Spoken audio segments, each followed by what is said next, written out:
Hello everyone, how are you all? I hope you all are fine and safe at your home. This is our English revision class. In this class we will revise from chapter 1 to 7. Okay. बच्चों इस video में मैं आपको English के chapters का revision कराऊंगी. ठीक है, तो सबसे पहले मैं बताऊंगी कि आपको पेपर कैसे देना है. जैसे मैंने लास्ट वीडियो में आपको बताया था मैथ्स का, जब मैंने रिवीजन आपको सेंड किया था तो उसमें मैंने बताया था कि आपको सबसे पहले क्या लिखना है, अपना स्कूल का नेम लिखना है. देन आप अपना हाफ ईयरली एग्जामिनेशन मेंशन करेंगे. उसके बाद अपना नेम, फादर्स नेम, क्लास और सब्जेक्ट, जिस भी सब्जेक्ट का आपका एग्ज़ाम है. आपका इंग्लिश का पेपर 3 सेक्शंस में होगा, that is literature, grammar section and last one is writing section.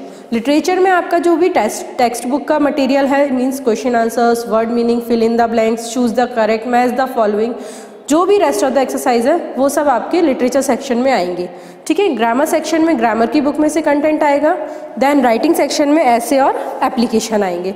ठीक है, तो उसमें आप बिल्कुल कंफ्यूज मत होना. ये सब लिखने के बाद आप सबसे पहले लिखेंगे सेक्शन ए लिटरेचर, देन आप लाइन बाय लाइन उसको सॉल्व करना स्टार्ट करेंगे. ठीक है, जैसे वर्ड मीनिंग है, सबसे पहले तो लिखेंगे वर्ड मीनिंग. फर्स्ट नंबर डालेंगे, जो भी वर्ड मीनिंग है वर्ड लिखेंगे, उसके सामने उसका मीनिंग लिखेंगे.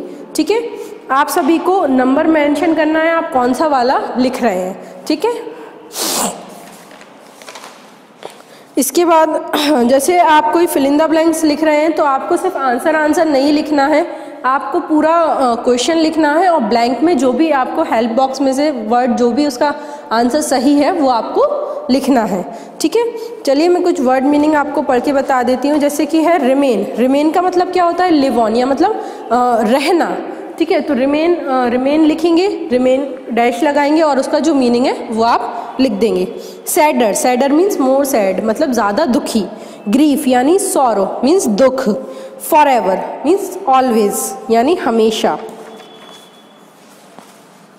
डिबेट, अ फॉर्मल डिस्कशन, जो भी एक फॉर्मल डिस्कशन होता है किसी भी टॉपिक पे उसको क्या बोलते हैं? डिबेट. रविश मीन्स वेस्ट. पॉइजनस मीन्स जहरीला. ठीक है, और देखिए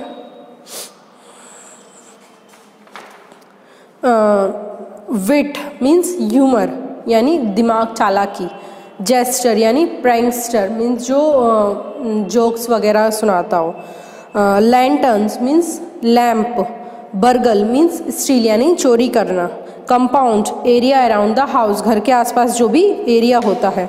रैग्ड, वियरिंग टॉर्न क्लोथ्स, मतलब फटे हुए कपड़े पहनते वो रैग्ड होते हैं. चिल मीन्स एक्सट्रीम कोल्डनेस, मतलब बहुत ज़्यादा तेज ठंड होती है, उसको क्या बोलते हैं? चिल. हैस्टन, टू हरी, मतलब जल्दबाजी में. Content, satisfied. विस्पर, धीरे धीरे फुसफुसाना, talking in a low voice. Rob, steal यानी चोरी करना. गैदर मीन्स कलेक्ट, इकट्ठा करना. सस्पेक्ट यानी सोचना. एप्रिशिएट यानी प्रेज करना, बढ़ावा देना. मर्चेंट यानी बिजनेसमैन. गाइगेंटिक यानी वेरी लार्ज, बहुत बड़ा. स्पाइड यानी सॉ, देखना. Massive means use. रेस्टलेस मतलब अनईजी, मतलब बेचैन से होना. मैनर ऑफ यानी काइंड्स ऑफ. इनॉर्मस यानी वेरी लार्ज. ठीक है, तो ये वर्ड मीनिंग थे. फिल इन द ब्लैंक्स, जैसे a lot of ants are called dash, तो डैश में आपको क्या आएगा? आर्मी आएगा. तो वो आर्मी आपको ऊपर वर्ड्स में मिल जाएगा, तो वो आपको देख के उसमें लिखना है, बट क्वेश्चन सभी को लिखना है. The dash never goes out to find food, तो बाहर खाना ढूंढने कौन नहीं जाती? Queen ant. Some dash can be 5 to 6 inches high, कुछ 5 to 6 इंचेस हाई है. क्या है? Ant hills. ठीक है, और देखिए fill in the blanks. Dash pollute air, तो smoke. Actually dash is never polluted, क्या चीज़ पॉल्यूट नहीं होती कभी? Noise. Crackers make powerful bang. Bang means धमाके, पटाखों से बहुत तेज आवाज़ होती है ना, बैंग्स मीन्स धमाका. ठीक है, एंटोनिम्स भी, सिनोनिम एंटोनिम्स भी आपको करना है, वो ग्रामर में मैं आपको बता दूंगी. ठीक है, और ये जो बुक में है ये लिटरेचर सेक्शन में भी आ सकते हैं. ओके, और फिल इन द ब्लैंक्स ये भी आ सकते हैं, जैसे हु सेड टू हुम लिखा है तो मैं बोलूँगी किसने किससे कहा, तो आपको लिखना है. जैसे मैंने बोला oh what is this noise, ये वाली बात किसने कही थी? तेनालीराम ने खुद से कही थी. तो क्या लिखना है? Tenaliraman to himself. ठीक है, टू लगाना है, तेनालीरामन टू हिमसेल्फ। फिर जैसे after our meal I need your help, तो तेनालीरामन ने किससे कहा था? उसकी वाइफ से, तो तेनालीरामन टू हिज वाइफ। ये भी आपको लर्न करना है। फिल इन द ब्लैंक्स भी आपको सारे चैप्टर्स के लर्न करना है। इसके बाद और क्या हेडिंग है? जैसे कि राइमिंग वर्ड्स भी आ सकते हैं। जैसे मैंने बोला कि किसी वर्ड का राइमिंग वर्ड, जैसे मैंने बोला ग्रे का राइमिंग वर्ड, तो ग्रे का राइमिंग वर्ड डे, स्नो का स्लो, लॉन्ग का थ्रॉन्ग, तो मैं एक वर्ड दूंगी, उसका राइमिंग वर्ड आपको लिखना पड़ेगा। देन इसके बाद मैंने बोला कि एक हेडिंग ये भी है कि write two words that make up each compound word, 2 words लिखना है जिससे ये कंपाउंड वर्ड बने। कंपाउंड वर्ड क्या? जो 2 वर्ड से मिलके बने। जैसे फॉर एग्जांपल ये वेबसाइट है, वेबसाइट, तो ये 2 छोटे छोटे वर्ड से मिलके बना है, that is web and site. तो मैं बोलूँगी कि कंपाउंड वर्ड से ये जो कंपाउंड वर्ड है, मतलब 2 शब्द से जो मिलके ये जो शब्द बना हुआ है, तो इसके दोनों वर्ड्स को अलग अलग करना है। तो ये ऐसे इस तरीके से आपको लिखना पड़ेगा। जैसे हैंड शेक है, तो हैंड शेक किससे मिलके बना है? Hand and shake. Book mark, book and mark. Water mark, water plus mark. Stair case, stair plus case. ठीक है। मैच द फॉलोइंग भी मैं आपको दे सकती हूँ। तो मैच द फॉलोइंग में क्या करना है? आपको एक साइड तो सारे क्वेश्चंस लिखना है और जस्ट उसके सामने उसका आंसर लिखना है। कोई भी बच्चा ना तो मैच द फॉलोइंग में नंबर डालेगा, ना कोई भी लाइन से मैच करेगा। फॉर एग्जाम्पल जैसे सिंधवाद है, सिंधवाद, ठीक है, ये सिंधवाद लिखा है, यहाँ कुछ और लिखा है, यहाँ कुछ और लिखा है, और यहाँ इसके ऑप्शंस दिए हैं। अब सिंधवाद का आंसर ये वाला है, ठीक है, तो क्या करना है आपको? सिंधवाद लिखा है, सिंधवाद का आंसर है वेंट ऑन मैनी वॉयजेस, तो सिंधवाद के सामने ही आप उसका आंसर लिख देंगे, वेंट ऑन मैनी वॉयजेस। ठीक है, आपको ऐसे उसको लिखना है। मैच द फॉलोइंग कोई भी ऐसा नहीं करेगा ये ऐसे ऐसे करके कहीं आप मैच कर रहे हैं। ठीक है, कोई भी बच्चा ना तो नंबर डालेगा ना मैच करेगा, आपको क्वेश्चन के सामने उसका आंसर लिखना है। ठीक है, और क्वेश्चन आंसर्स बता दे रही हूँ मैं आपको एक बार रीड करके। Can we recall a spoken word? क्या हम बोले हुए शब्द को, जो हम बोल चुके हैं, उसको रिकॉल कर सकते हैं? No, we can not recall a spoken word. Till when a word stage, word कब तक रहता है? तो a word stage as long as there is a memory. कोई भी हमने शब्द, कुछ भी बात कही तो हमारे वो दिमाग में जब तक रहेगी जब तक हमारे मेमोरी है। ठीक है, what can bring grief to a hurt?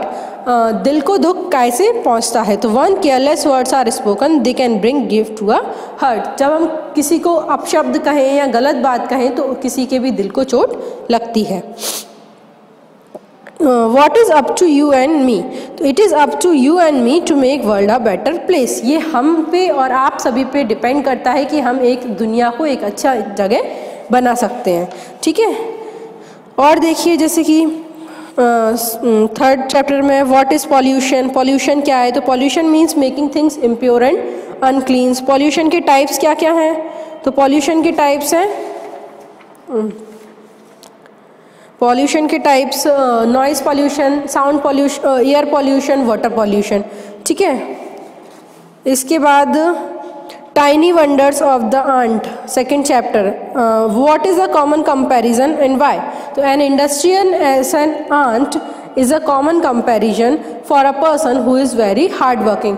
मतलब एक चींटी की तरह मेहनती होना, ये किसका कंपैरिजन है? उनके साथ किया जाता है जो बहुत ही ज़्यादा हार्ड वर्किंग होते हैं, क्योंकि चींटी जो होती है उसको बहुत ही ज़्यादा हार्ड वर्किंग माना जाता है। हमने चैप्टर में भी पढ़ा था कैसे कितनी टाइप्स की आंट्स होती हैं। ठीक है, shepherd ants carry bugs to get milk from them. Shepherd ants क्या करती हैं? वो मिल्क के लिए बग्स को कैरी करती हैं। ठीक है, who are farmer ant? Farmer ant कौन सी होती है? Farmer ants grow their own vegetables, they are also called umbrella ant. Farmer ant जो होती हैं वो अपनी वेजिटेबल खुद ही ग्रो करती हैं और इसलिए उनको अम्ब्रेला आंट भी कहा जाता है। ठीक है, और देखिए What is noise pollution? तो when the level of noise increase more than the normal level is noise pollution। Noise pollution क्या होता है? जब नॉर्मल लेवल से आवाज़ ज़्यादा होती है तो उसे नॉइज़ पॉल्यूशन कहते हैं। एयर पॉल्यूशन क्या होता है? तो air pollution occurs when gases, dust, smoke get mixed into the air and make it unclean. जब गैस, डस्ट, स्मोक ये सब हवा में मिल जाते हैं और एयर को अनक्लीन बनाते हैं, वो क्या होता है? Air pollution. और वाटर पॉल्यूशन, तो making the water dirty by adding harmful substances to it is called water pollution. जब पानी में कुछ भी गंदगी मिल जाती है और पानी को हार्मफुल बना देते हैं तो वो क्या होता है? Water pollution. How was the women? Women कैसी थी? तो the women was old, ragged and grey. Why was the women waiting long? Women क्यों वेट कर रही थी? तो she was waiting for the traffic to stop so that she could safely go to the other side. वो इसलिए wait कर रही थी कि ताकि ट्रैफिक रुक जाए और मैं सेफली दूसरी साइड तक पहुंच जाऊं। What did the boy whisper? Boy आपस में क्या बात कर रहे थे? तो the boy whispered that I will help you to cross the road if you wish to go. Boy कह रहा था कि मैं आपकी रोड क्रॉस करने में हेल्प कर सकता हूँ अगर आप चाहें तो। What did the boy hope? Boy ने क्या सोचा? तो the boy hopes that some fellow will land a hand of his mother if he is far away. उसने ये सोचा कि कोई और भी मेरी माँ की हेल्प करेगा अगर मैं मेरी माँ के पास नहीं हूँ। ठीक है। What happen to the merchant? Merchant में को क्या हुआ था? तो merchant house was robbed. Merchant का घर में चोरी हुई थी। What did he suspect? उसने क्या शक किया था, क्या सोचा था? The merchant suspected that the thief was one of his servant, की मतलब चोर उनके नौकरों में से कोई भी एक है।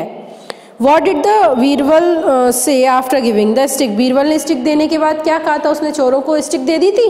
फिर उसने क्या कहा था? उसने कहा था कि सारे सर्वेंट्स को यहाँ प्रेजेंट होना है कल फिर से। फिर वो देखेगा कि अपनी स्टिक को लेके सभी सर्वेंट्स को कल यहाँ आना है। और फिर लास्ट में कैसे चोर पकड़ाया था कि उसने क्या कहा था? उसने कहा था कि जो भी चोर होगा उसकी स्टिक जो होगी वो 2 इंच बड़ी हो जाएगी। तो जो असली चोर था उसने अपनी स्टिक को काट लिया था, तो वो उसकी स्टिक छोटी थी। ठीक है। सिंदबाद वाला चैप्टर देखिए। Who was Sindbad? What did he want to be? तो सिंदबाद कौन था? He was a sailor. He wanted to be a merchant and a wealthy man. वो व्यापार करना चाह रहा था और एक अमीर आदमी बनना चाह रहा था। आइलैंड कैसा था? How was the island? तो the island was covered with green grass and trees laden with fruit. Iron जो था वो ग्रीन ग्रास से कवर्ड था और जो पेड़ थे वो फल से लदे हुए थे। Why did Sindbad wander? Sindbad shocked क्यों हो गया? तो he walked back to the island. Spied used white dome.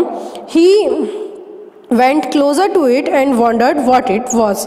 वो ना आइलैंड में वापस गया तो उसने देखा कि वहाँ पे एक बहुत ही बड़ा गुंबद टाइप का था वाइट। तो फिर वो उसके पास गया, फिर उसको देख के शॉक हो गया कि वो क्या था। ठीक है। तो सिंदबाद ने उसको अपने आप को उस लोनली आइलैंड से सेव कैसे किया? फिर तो he opened his turban and tied himself with it to the leg of rock so the rose up high in the sky and flew off. क्या किया उसने? अपनी टर्बन को ओपन किया था और जो रॉक थी, मतलब जो पक्षी था, उसके पंजे के साथ उसने अपने आप को बांध लिया। जैसे ही वो पक्षी उड़ा तो वो उसके साथ उस आइलैंड से बाहर चला गया था। ठीक है। ओके, तो आई होप सो आप सभी को ये सब समझ आया होगा। जिसको भी डाउट हो मुझसे क्लियर कर लेना और सभी अच्छे से लर्न करना और अपना एग्ज़ाम अच्छे से देना। All the best all of you.